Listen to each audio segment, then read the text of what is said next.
फैगासिनो रंजानायनि बोथोर रंजालि बैसागु बोसोरफ्रोमबो हगमाबिल लाइमोन क्लाब काम लाइब्रेरिया रंजालि बैसागु खुंफुङो। देग्लायबो हगमबिल लाइमोन क्लाब काम लाइब्रेरिया 29थि रंजालि बैसागु खुंनो साखाफारा जादों। 29थि रंजालि बैसागु खुंफुंनो दिनै लाइ खुन्थिया गायसननाय हाबाफारि लानाय जायो।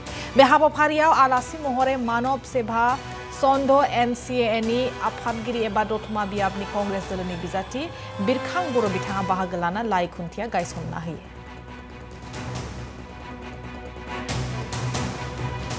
दिनैनि बे फुंबिलि समावहाय हगमाबिल लाइमोन क्लाब काम लाइब्रेरिनि बानजायनायाव बोसोरे बिथांमोना बैसागु फालिनायनि सिगां लाइ खुन्थिया गायसननाय मोनसे हाबाफारि लायो। आरो दिनै बे हाबाफारियाव बिथांमोना आंखौ आलासि हिसाबै लेंहरनानै दिनै जयैनो जों बे लाइ खुन्थियाखौ गायसनना लानो हाबाय।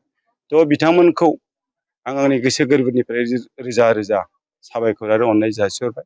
बिथांमोना दिनैहाय आंखौ लेंहरनानै सन्मान होनानै बिथांमोना दिनै बे खामानिखौ जयैनो आंनि आखाइजोंनो बा बिथांमोनजों जयै मावनानै लानो हानायनि थाखाय। बैसागुआ जोंनि मोनसे फेस्टिभेल, बर' माहारिनि गिदिर मोनसे बेयो फेस्टिभेल।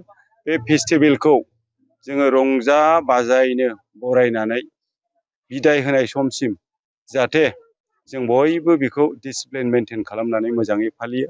आरो बे बैसागुनि गेजेरजोंनो आङो साफ्रोमबो जोंनि बर' माहारि एबा बैसागु फालिग्रा सुबुंफोरखौ आङो गुरैयै खावलायनो लुबैदों।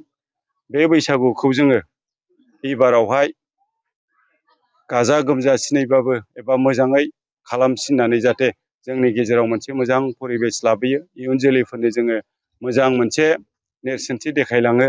आरो बेजों लोगोसे बे बैसागु बोथोरनि गेजेरजों